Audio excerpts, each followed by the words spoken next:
question. Comment se porte la diplomatie sénégalaise? Malade? Non, pas forcément. Non, xam nga, je suis très. Oui, mais vous savez, c'est une question qui me met très mal à l'aise parce que naturellement, j'étais dans la diplomatie sénégalaise et bon, depuis quelques mois, je ne suis plus au service de la diplomatie sénégalaise et beaucoup me disent que je personnalise un débat. Dama japp dal né diplomatie Sénégal tay dëkk bo gis amna peut-être mu am lu soxé. Je suis de ceux qui pensent que on doit relancer cette grande diplomatie parce que le Sénégal, nous sommes un petit pays mais nous sommes une grande diplomatie. Il y a une succession d'événements qui se sont passés récemment. Bi ci gëna fess moy candidature internationale yi nga xamné Sénégal dañ daan fu ñu mas a amee candidat gagné ko ñu gis ne candidature yu mujj yëpp perte nañ ko peut-être que bu ñu analyser yooyu on peut se rendre compte que y a la machine elle est grippée quelque part. am le cas de Amadou Hott à la base donc on peut aisément dire que la machine elle est grippée quelque part te loolu du man rek maa koy wax. Donc rayonnement bi diplomatie Sénégal amoon dañu jàpp ne tey peut-être àdduna toll na foo xam ne nii mi ngi commencé wàññeeku mais notre responsabilité et man c'est ma responsabilité aussi. Au moment où je parle, lépp li nga xam ne maa ngi ko doon def en tant que directeur de la diplomatie économique bi ci biir ministère bi di jàppale secteur privé Sénégal bi ma génnee ci ministère bi tey laa ko gën a mën a def parce que tey maa ngi continuer di jàppale le secteur privé sénégalais ci li nga xam ne am naa ko ci ay réseau à l'international di indi ay investisseurs di jàppale hommes d'affaires sénégalais yi entreprises sénégalais yi pour ñu dem def des stratégies d'internationalisation. Donc loolu mooy cette responsabilité de protéger le Sénégal que moi je me suis fixé. Bépp Sénégalais bu fixé wu loolu la responsabilité de protéger ce pays quel que soit le secteur ak lu mu am jafe-jafe on peut toujours mitiguer te man loolu laa jàpp. On a de très grands diplomates parce que ce n'est pas parce qu'on a un problème à la tête de la diplomatie sénégalaise que tout est mauvais. On a de brillants diplomates et je voudrais leur rendre encore un hommage appuyé. Par contre, xam nga ca kaw moom. Vous estimez que la tête de la diplomatie, ça, en l'occurrence la ministre, elle n'est pas bonne? Non, non. Je ne répondrai pas à cette question. Par contre, ce que je dis sincèrement, nous devons, il y a beaucoup de choses à revoir parce que nit àdduna en permanence yàlla rek moo dul juum. Il faut revoir. Et aujourd'hui, peut-être que... Mais qu'est-ce qu'il faudrait revoir? Lan lañu war a xoolaat? Ci lan la juum justement? Non, moi je pense que déjà, il faut déjà regarder l'orientation stratégique de notre diplomatie. Man dama bindu téere ci diplomatie économique.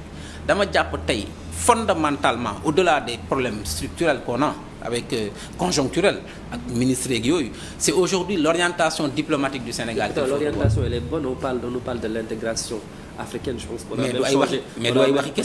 On a vu le premier ministre actuellement tournée bi nga xam ne moom lay def le président Diomaye aussi gis nañ ko récemment mu demoon Guinée-Bissau mais ces tournées ça montre vraiment li nga xam ne moom mooy initiative ak élan bi nga xam ne moom la ñu war a dem te je pense que sànq yaa ngi koy wax li nga xam ne moom mooy avenir diplomatique en Afrique c'est la coalition, c'est l'intégration africaine. Mais boo xoolee seen orientation c'est la bonne orientation. Mais l'intégration ça ne se décrète pas, elle se construit. C'est bien, on a tous félicité le fait d'avoir changé le nom du ministère pour de intégration africaine et affaires étrangères. C'est de marquer notre ancrage panafricain, c'est bien. Sauf que ça ne suffit pas. Parce que élection bas début, on n'a pas réussi à mobiliser 3 pays africains. Quelle est donc la dynamique de notre intégration? Ça veut dire qu'on ne la réussit pas. Pour réussir l'intégration africaine, on le fait à travers l'économie et à travers les peuples. Le plaidoyer que je lance, c'est que la diplomatie du Sénégal doit arrêter d'être une diplomatie de représentation, une diplomatie protocolaire, pour être une diplomatie d'influence. Une diplomatie au service du renforcement de notre secteur privé, du renforcement de notre économie. Une diplomatie de compétitivité. Parce que ambassade tubaab bi nekk fii yëpp ak Maroc yi ngeen di gis ak Rwanda, c'est quoi leur orientation diplomatique? C'est d'utiliser le réseau diplomatique pour faire de l'expansion économique et commerciale. Et donc l'orientation que la diplomatie sénégalaise doit prendre, quand le Premier ministre fait des tournées dans la sous-région, c'est extrêmement bien, il faut le féliciter, sauf que le ministère des Affaires étrangères devait mettre 200 chefs d'entreprise sénégalais dans l'avion avec le Premier ministre pour faire de la diplomatie économique, pour que Premier ministre chef d'entreprise gagne ay marché. C'est ce que le Maroc fait, c'est ce que le Rwanda fait. La France l'a fait récemment au niveau de... Et donc nous, on doit avoir ce revirement de notre diplomatie vers plus de diplomatie économique, c'est-à-dire une diplomatie d'influence. Diplomatie écornée, yaa ngi koy wax léegi lan Alors on constate depuis l'avènement de Wade Macky ñëw na def et avec le nouveau régime aussi gis nañu les toutes dernières nominations au niveau des consuls et tout ça, des consulats, des gens yoo xam ne ils sont pas forcément des diplomates. nga yóbbu leen foofu ñu war a occuper des postes diplomatiques. On a vécu ça avec Wade, on a vécu avec Ablaye Macky, on le vit avec Pastef. Est-ce que loolu aussi parce que yaa ngi wax diplomatie d'influence te loolu ça suppose que nos représentants aussi soient compétents par rapport ak fépp fu ñu mën a nekk. Est-ce que loolu nekkul aussi lu xaw a mais vous pensez que la compétence c'est simplement il faut sortir de l'ENA pour être compétent? Je vous pose la question. Bon, je respecte non. Et ça, c'est d'abord un autre problème qu'on doit changer. Parce que cette notion de diplomatie au diplomate, il faut changer ça. Un diplomate, c'est toute personne qui est au service de son pays à l'international. C'est ce qu'on appelle un diplomate.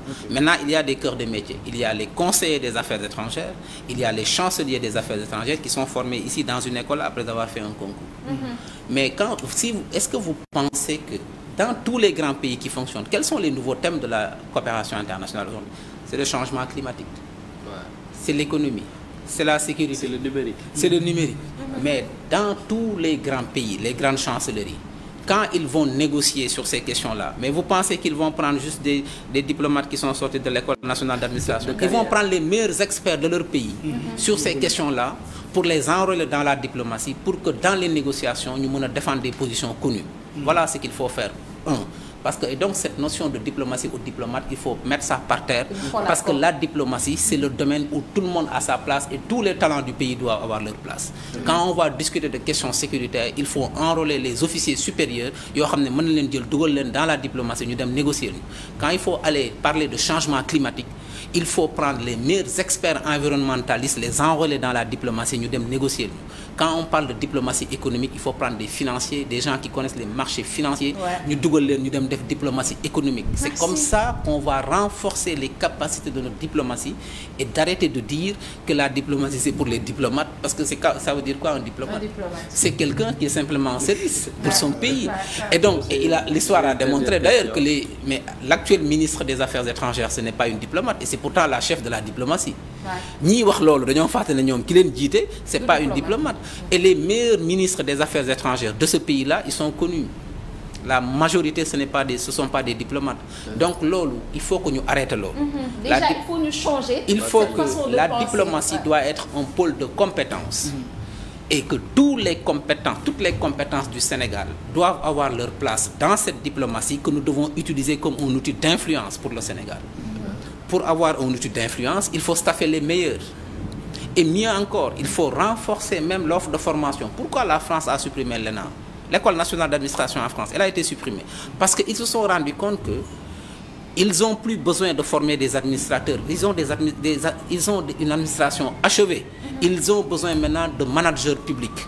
Et donc, ils ont changé la façon même de recruter leurs cadres. Et ils ont fait d'autres systèmes de recrutement, ce que nous devons faire au Sénégal d'ailleurs.